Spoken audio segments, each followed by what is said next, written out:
Matthew, and I find myself drawn to verse 27.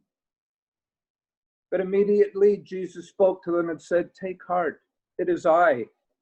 Do not be afraid."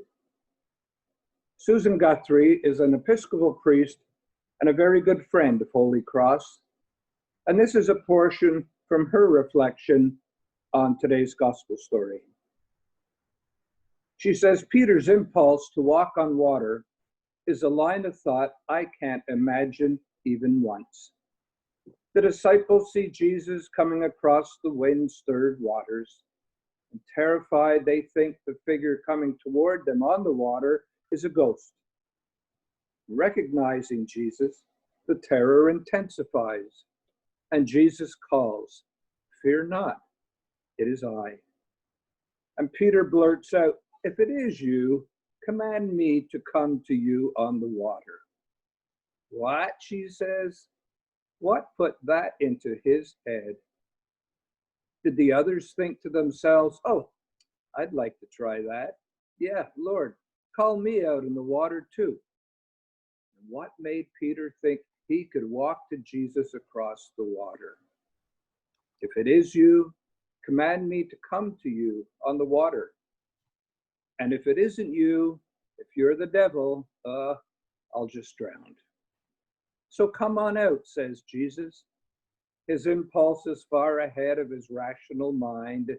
Jesus goes out, Peter goes out and walks across the water. Then his brain catches up. Distracted, he loses what? Concentration, faith, trust. The wind frightens him. He gets back in the old groove and down he goes. And Peter shouts for help. Jesus' response is often described as a rebuke, but it doesn't seem like that at all to me, she says. Playfully, Jesus compliments Peter. "Why did you doubt, ye of little faith? You had it." Like a parent teaching a child to ride a two-wheel bike, you let go and the child sails off in perfect balance. But in a moment of self-consciousness, he falters and falls. And the parent calls out, "You did it. You were doing it. You can do it." I remember those milestones of praise and encouragement, of wonder, pride, and celebration, even the bandages and ice pack over well-earned wounds. And not long after, the child forgets ever learning to ride the bike, as he and his friends ride off at dizzying speeds to explore a much expanded world.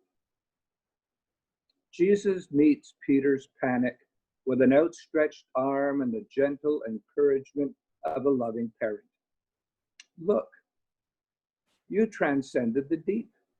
You see, your faith can move mountains. Why did you doubt?" Indeed, why do we doubt?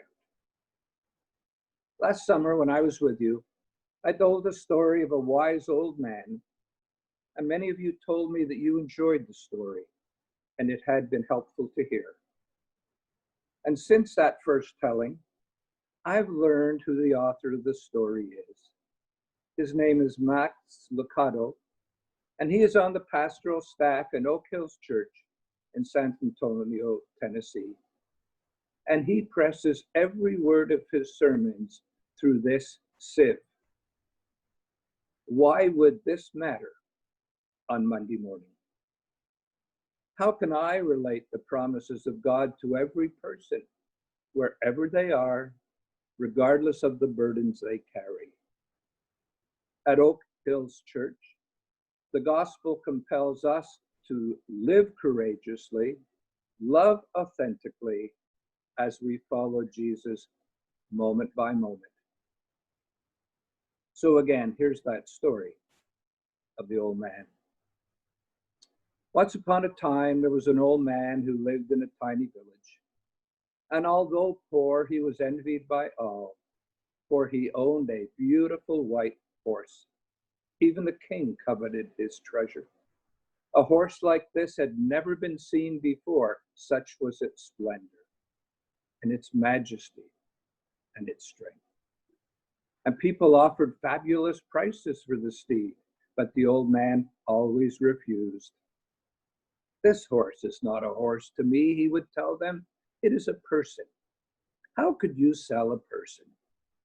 He is a friend, not a possession. How could you sell your friend?" The man was poor and the temptation was great, but he never sold the horse. One morning, he found that the horse was not in the stable. All the village came to see him. "You old fool," they scoffed. "We told you that someone would steal your horse. We warned you that you would be robbed. You are so poor. How could you ever hope to protect such a valuable animal? It would have been better to have sold him. You could have gotten whatever price you wanted. No amount would have been too high. And now the horse is gone, and you've been cursed with misfortune." The old man responded, "Don't speak too quickly. Say only that the horse is not in the stable. That is all we know. The rest is judgment." If I've been cursed or not, how can you know? How can you judge? The people contested, "Don't make us out to be fools. We may not be philosophers, but great philosophy is not needed. The simple fact that your horse is gone is a curse." The old gentleman spoke again. "All I know is that the stable is empty and the horse is gone. The rest I don't know. Whether it will be a blessing or a curse, I can't say. All we can see is a fragment. Who can say what will come next?" And the people of the village laughed. They thought that the man was crazy. They had always thought he was a fool. If he wasn't, he would have sold the horse and lived off the money. But instead, he was a poor woodcutter, an old man still cutting firewood and dragging out of the forest and selling it. He lived hand to mouth in the misery of poverty. Now he had proven that he was indeed a fool. After 15 days, the horse returned. He hadn't been stolen. He had run away into the forest. And not only had he returned, he had brought a dozen wild horses with him. Once again, the village people gathered around the woodcutter and spoke. "Old man, you were right and we were wrong. What we thought was a curse was a blessing. Please forgive us." The man responded, "Once again, you go too far. Say only that the horse is back. State only that a dozen horses returned with him, but don't judge. How do you know if this was a blessing or not? You only see a fragment. And unless you know the whole story, how can you judge? You read only one page of a book. Can you judge the whole book? You read only one word or of a phrase. Can you understand the entire phrase? Life is so vast, yet you judge all of life with one page or one word. All you have is a fragment. No one knows. I am content with what I know. I am not perturbed with what I don't." "Maybe the old man is right," they said to each other. So they said little. But deep down, they knew he was wrong. They knew it was a blessing. 12 wild horses had returned with one horse, and with a little bit of work, the animals could be broken and trained and sold for much money. Now the old man had a son, an only son. The young man began to break the wild horses, and after a few days, he fell from one of the horses and broke both legs. And once again, the villagers gathered around the old man and cast their judgments.